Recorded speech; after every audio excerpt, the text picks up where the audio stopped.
सकरन मां रिपोर्ट पेश कई थी काज़ी अली रज़ा सनाई जी। सिंध तरक़ी पसंद पार्टी के सरबराह डॉक्टर कादिर मंगसी जी हिदायतुनि ते STP तहलके सकरन जो अहम इजलास तहलका सदर सलीम मंगसी जी सदात हेठि मुनक़द कयो वियो, जंहिंमें सकरन जी ॿिन्ही तकनि PS 68 ऐं NA 208 जे उम्मीदवारनि सईद ज़ैन शाह जी न सिर्फ़ भरपूर हुमायत जो फ़ैसिलो ऐलान कयो बल्कि तय कयो आहे त सईद ज़ैन शाह सां गॾु कुलो कुले में मिलाए बीहण, वर्क करण, जलसन जुलूसनि में शिरकत करण, सईद ज़ैन शाह के PS 68 ऐं NA 208 ते कामयाब करण जो कोशिश कई वेंदी।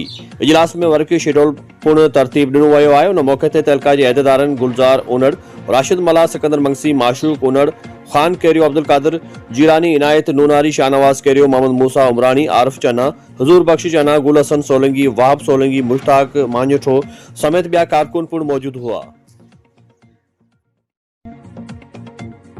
मीरपुर खास PA पंजित अली जे आज़ाद उम्मीदवार सलामत अली इलाक़ो मरकजी इमाम बारगाह मक्खण शाह पहुंची मौलाना सैयद ज़ियाउल हसन काज़मी, सैयद हमजा नकवी, सैयद सगीर नकवी, मौलाना सैयद शुजा नकवी, नज़ीर हुसैन लुंड, एडवोकेट दिलावर पंवर, वाहिद हुसैन पहलवानी ऐं ॿियनि मौजूदनि सां मुलाक़ात करे संदसि हिमायत जी गुज़ारिश कई, जंहिंजी भरपूर मोट ॾींदे सभिनी मौजूदनि हिमायत व तआवुन जो ऐलान कयो। ऐवान सहाफ़त सूमार समय जो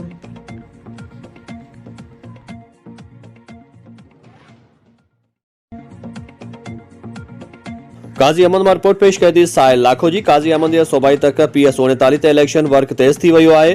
उन सिलसिले में PTI जे नामज़द आज़ाद उम्मीदवार अब्दुल लतीफ़ रिंद जे इलेक्शन वर्क ज़ोर व शोर सां जारी। PS 39 जा मुख़्तलिफ़ ॻोठनि ॻोठ अली रज़ा खोसो, ॻोठ शफ़ी मोहम्मद खोसो, ॻोठ शेर अली धारे जो अली रज़ा मोरी वर्क के सिलसिले में पहचान ते इलाइक़े वासियुनि पारां शानदार इस्तक़बाल कयो वियो। मुकमल हुमायत यकीन ध्यानी कराई वई। इलाइक़े वासी जो चवणो त 2022 में तबाही आणींदड़ बरसातुनि काज़ी अहमद ऐं आसपास वारनि इलाइक़नि खे तबाह कयो आहे। असां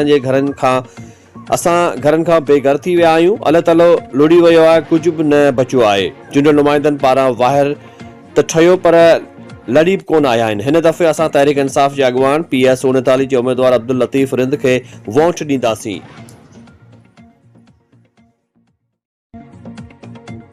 मटियारी मां रिपोर्ट पेश कई थी गुलाम फारूक शाह जी। मटियारी जे सियासी समाजी रूहानी शख्सियत गादी नशीन दरगाह पखी वारो साईं सैयद समीर अली शाह बुखारी जी हक़ न्यूज़ सां ख़ुसूसी ॻाल्हि ॿोल। जीअं त अॼु कुदरती हिकिड़ो मेड़ाको हिन ॻोठ में सॾायो वियो, गुजेला मोहब्बत जो इज़हार ॻोठ वारनि कयो। राज आया जेके आस पास थियनि के मूंसां लाॻापियल राज या जंहिंजो मोहब्बत जो रस्तो मूंसां आहे, मुरीद आहिनि कुझु उहे बि आया, तमामु थोरा था उन्हनि जो। मूं जेको सियासी हलकनि में जेको मूंखे अप्रोच कई वई, उन अप्रोच में आऊं मथी सीट ते बशीर मेमन खे शींहं ते चयो त मां ठप हुअण जो ऐं हेठी सीट जलाल शाह जामोद खे तारे ते ठप हुअण जो।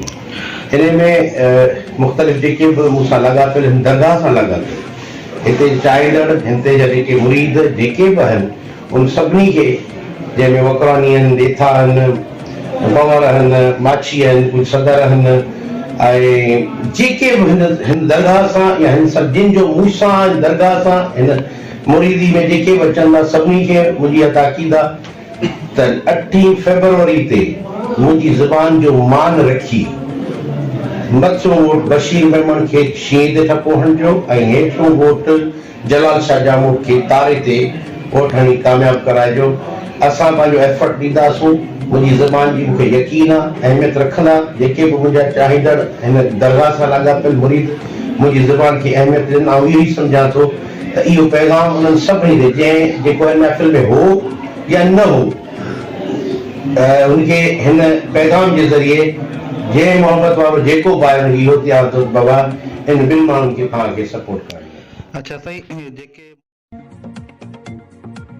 जोही मां रिपोर्ट पेश कई थी अहमद रोदनानी जी। म्यूनिसिपल कमेटी जोही जे नाअहली ॾिसो, मेन नाको जी हालत ॾिसो ऐं चेयरमैन ऐं MPA जे उम्मीदवार जंहिं निशान किटली आहे उन जे घर अॻियां इहा हालत आहे त पोइ अॻिते कहिड़ी अवाम जोही शहर जी ख़िदमत कंदा।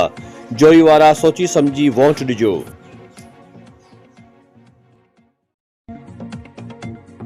मटियारी मां रिपोर्ट पेश कई थी गुलाम फारूक शाह जी। UC शाहपुर दरपुर में PP जे ऑफिस तहलके मटियारी सदर सैयद फजील हबीब शाह, निसार खान खटियान, इस्माइल खान खटियान, काज़ी इखलास ऐं वॾेरो हारून बारिजो जी अॻवानी में खोली वई आहे, जंहिंमें इलाइक़े जे आवाम शिरकत कंदी।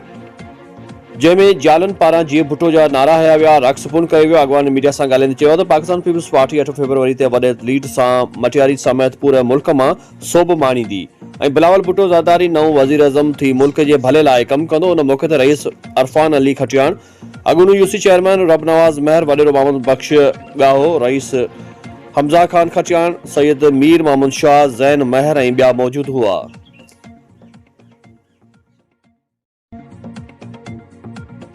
जैकाबाद रिपोर्ट वकार हुसैन। जैकाबाद आज़ाद मीडिया प्रेस क्लब में 13 रजब जश्न विलादत बासादत मौलाए कायनात अली इब्न अबी तालिब अलैहिस्सलाम जी मुनासिबत सां प्रोग्राम मुनक़द कियो वियो, जंहिंमें जश्न विलादत मौला अली अलैहिस्सलाम जो केक कटियो ऐं आज़ाद मीडिया प्रेस क्लब जे सदर नवाब अली लांघा ऐं अवामी प्रेस क्लब जे सदर नदीम अहमद लाशारी समेत सभिनी मेंबरनि हिक ॿिए खे 13 रजब मौलाए कायनात जी आमद जूं मुबारकूं ॾिनियूं। उन मौक़े ते आज़ाद मीडिया प्रेस क्लब जे सीनियर नायब सदर ग़ुलाम नबी पेचियो, नायब सदर वकार हुसैन, ज़ुल्फ़कार अली सूमरो, ज़फ़र अली उमरानी, नसरुल्लाह मीरानी, कैमरामैन इशफ़ाक़ अली अबड़ो ऐं ॿियनि मेंबरनि पिणु शिरकत कई। आख़िर में मज़लूम फ़लस्तीनी मुस्लमाननि लाइ दुआ घुरी वई।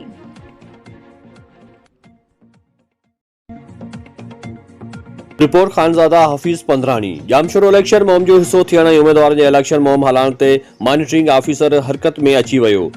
तमाम उम्मीदवारनि खे नोटिस जारी करे खे नाफ़िज़ तलब करे इलेक्शन में हिसो न थियण जी हिदायत कई। ज़िले मॉनिटरिंग सेल ऑफिसर जामशोरो खां इलेक्शन मुहिम में हिसो वठण वारनि union council chairman Aqib Memon, Bolhari जे vice chairman Mantha Khaskheli, town Jamshoro जे 5 काउंसिलरनि सैयद असगर शाह, लाल समद, अरशद अली सैतो, शबीर बुलैदी ऐं ग़ुलाम शबीर चांडियो खे जामशोरो इलेक्शन मॉनिटरिंग ऑफिसर तरफ़ां खेनि वार्निंग ऐं लिखत में जवाब तलब करे वरितो। मॉनिटरिंग ऑफिसर तरफ़ां वधीक ॿुधायो पियो वञे त इलेक्शन कमीशन ऑफ पाकिस्तान जे शिकायती पोर्टल ते अहिड़े क़िस्म जूं दरख़्वास्तूं दाख़िल कराई वयूं आहिनि जंहिं सबबि कार्रवाई अमल में आंदी वई आहे।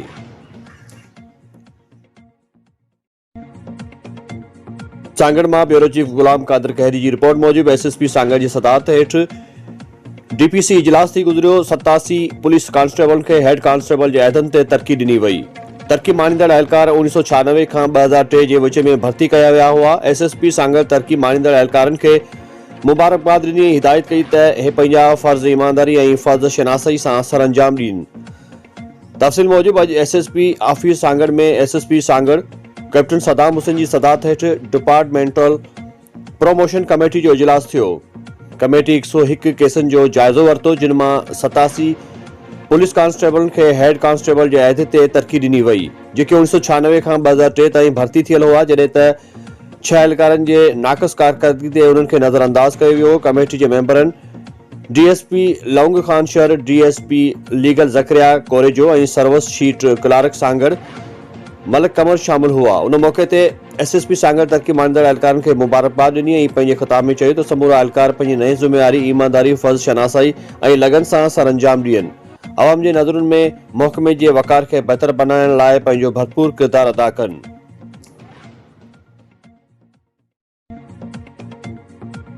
खानपुर महर मां रिपोर्ट पेश कई थी। खानपुर महर वेझो सुहांजड़ो बोज़दार वारे इलाइक़े में ॾुआरियुनि ख़िलाफ़ मुख़्तलिफ़ थाणनि जे पुलिस जो ऑपरेशन, 5 शकी गिरफ़्तार। ख़बर मूजिबि घोटकी ज़िले जे मुख़्तलिफ़ घोटकी, मीरपुर माथेलो, खानपुर महर, जरवार, दाद लगारी समेत मुख़्तलिफ़ थाणनि जे पुलिस DSP मीरपुर माथेलो नज़ीर सुमरो जी अॻुवानी में सुहांजड़ो बोज़दार वारे इलाइक़े में ॾुआरियुनि ख़िलाफ़ ऑपरेशन कयो।